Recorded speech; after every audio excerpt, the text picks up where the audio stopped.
hope everyone's having a good day. So I'm going to be talking about NoFap in this video.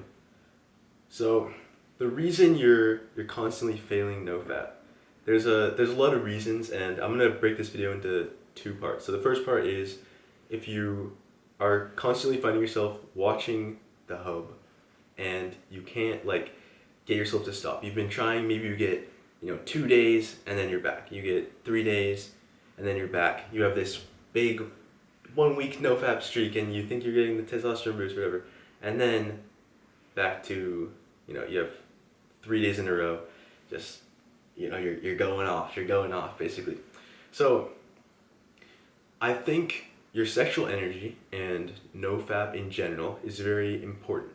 You need to have a handle on this, because if you're just constantly, if you have no control, you're just following your whims, and you don't have any control of your behaviors. You're just constantly, every night you're going at it. It's gonna drain you. You're gonna feel much less motivated. It's gonna be very hard to do the rest of your habits and your goals. It's gonna be very hard to be consistent in the other things you want to do. And one of the things that has a very big outsized impact in this is quitting or very greatly decreasing your use of the hub in general. So the first part, which is for people who are addicted to the hub basically, which is, I would say, the vast majority of teenage dudes or young dudes in general, because it plays on your intrinsic desire to spread your seed to a lot of girls at once or at one time in as quick succession as possible. So obviously it's going to be addicting. That's very clear. The first thing is you need to have a very strong reason for why you're quitting this. So what I did was I realized, okay, this is bad, and then I took a notes app. So I have your notes app on your iPhone, or you can do it with a paper, like a pen and paper or whatever, and then you write, okay, what is the reason? Why am I not gonna watch porn ever again? What is the reason of that? I'll give you some examples. You should think about this for yourself. But in 1 year, do you see yourself still struggling with this same addiction? Still having this pain and this plight? The same exact thing in an entire year from now, you're still struggling with it? That should put some time pressure on it. That's a good motivator. The next one is leveraging your pain. So you basically say, okay, if I'm the loser who's constantly on wasting my seed on Pornhub all day, beating my shit every single night, then I'm not going to be the type of person who's going to get girls. So you can see it as a binary. This helped me a lot. Either I'm going to be a loser who sits there and watches porn, or I can stop that, cut that shit out, and become, eventually afterwards, become the guy who can get girls in real life and not have to rely on the shit. So those are two good motivators. The main overarching thing is just find the thing that's the pain. What is painful about this? What is the downsides? What are the downsides? Crystallize that in your mind. Get it very clear, and then write it down. And then every time you have the urge, or anytime you are thinking about it, and just review what you've written down. Review this every day also. Every time you wake up, if this is the thing you're struggling with, review that every day. And just crystallize in your mind of the reasons why you're stopping this, because it's super important. The next thing is, unless you're some insane 1 out of 1,000 motherfucker who can just have a full-blown addiction and cut it out like that, it's probably gonna take a little while. It's probably gonna take a few tries. It's probably not gonna be perfect the first time. You're probably gonna get 7 days and then stop. Next time you get 2 days, then stop. Next time you get 14 days and then stop. That's probably how it's gonna be. That's fine. That's how it was for me. It took me a few tries to get it right. The only important thing is that you keep trying. You keep trying every single time, and just realize that as long as you're making progress and you have this in your mind that you want to improve in this area, you'll be fine. On a long enough time horizon, you'll be fine. So don't worry about it. Don't lose hope. Don't get too down. If you reset your streak or whatever, think of the progress. Think of the, how far you've come, basically. Fuck. Not like that. Fuck. My bad. Anyways, okay, so yeah, think of your progress, think of the bright side.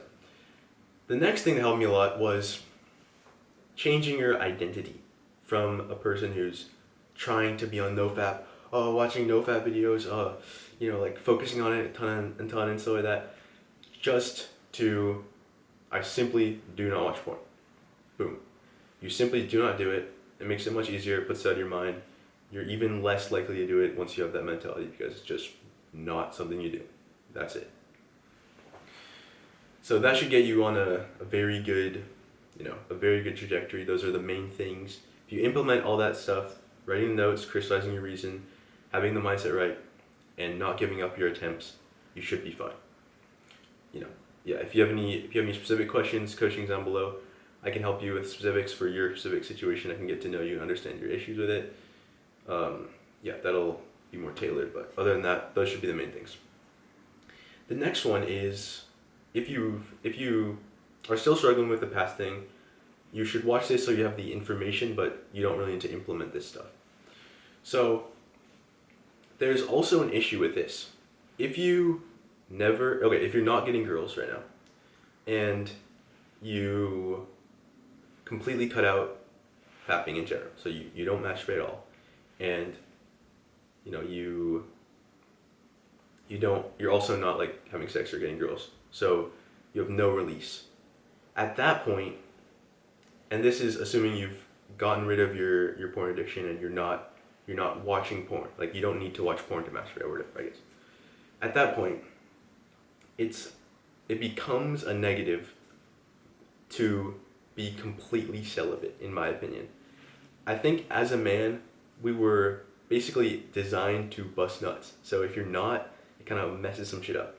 If you've gotten to like month 3 on NoFap with the 90 days and you start levitating, you realize, oh, okay, this is cool. I don't have to think about it. But then, wait, I don't have any libido. I have no sex drive. Like, I don't even care about girls at all. And it starts to become like, wait, the point of this wasn't for me to not get any girls and not watch porn. It was for me to get girls. So you want to kind of like have enough libido so that you can have the drive to get girls and actually like use that as a motivation source in your life. It's super important. You don't want to be just like, unless you're doing the whole like semen retention, I don't know, maybe that works for people, I'm not sure. But honestly, I think if you aren't releasing like probably once a week or so, your libido just kind of starts to go down, and it's just kind of a bad feeling. Like you don't have the same attraction, you don't have the same like drive. You feel less motivated in other aspects because, I mean, let's face it, like getting girls, as a man, getting girls is like the main motivator for you. It could be at the bottom layer of a lot of things you do, but as a young man, you have a lot of testosterone, and that is gonna be something you're like into, most likely. Is like a very clear goal for you. So if you don't have that motivator, it kind of just takes your drive away. It takes your oomph, like it's just you're left like sort of a shell, like a weak sort of low test sort of shell of yourself, I feel like. So that's just something I've experienced where I think we should, as men, we should be releasing at least like once a week. If you're not having sex, then it's fine to just masturbate, honestly. Like just it's fine. It's not really that big of a deal. Don't like let it get too often or something like that. You don't want to fuck up your dopamine and shit, but once a week, twice a week, whatever. I really think it's a benefit and not a detriment. So yeah. Humans were designed to have sex. It's not like it's gonna fucking kill you or some shit. Then don't take my words out of context. Obviously, if you're doing that, do not be watching porn, and make sure you're like done with that area, done with that like porn addiction. If you have the porn addiction and you're trying to follow this advice because, oh, Etienne said that it's good to do that, so your brain will start like trying to bullshit rationalize this. If you haven't gotten rid of your porn addiction, just completely disregard what I said and just focus on the first half of this video until you get to the point where it's not an issue for you anymore, and then you can rewatch this again. Yeah, that's pretty much the gist of it. If you need any more help, yeah, coaching's down below. But honestly, yeah, this should be good. You should be fine. If you're still struggling, if you have any other questions, if you need like any more help, coaching down below. But other than that, have a good one and good luck. Yeah, appreciate it. Peace.